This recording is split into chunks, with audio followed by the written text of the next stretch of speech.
अखन टेलीविजन के कोनो न्यूज चैनल खोल कर देखियो, बुझात जय घड़ी में पाकिस्तान पर आक्रमण भ गेलै।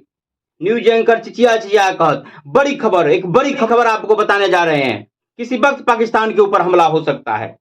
पाकिस्तान के किसी भी शहर पर, कराची हो, इस्लामाबाद हो या और किसी शहर पर किसी वक्त हमला हो सकता है, या नहीं तो आतंकवादी के किसी भी ठिकाने पर किसी वक्त हमला हो सकता है। भारत सारी तैयारी कर लिए हैं, बड़े छोटे सभी लड़ाकू विमान तैयार करके रख लिए हैं। किसी भी विमान से किसी वक्त हमला हो सकता है, किसी भी समय, किसी भी वक्त, किसी भी दिन पाकिस्तान के ऊपर हमला हो सकता है।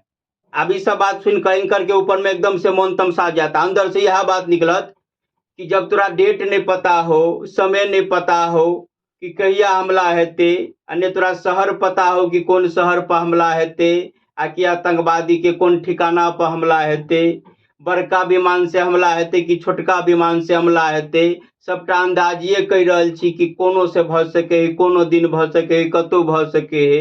त सब बात में बड़का खबर कौन भेलै?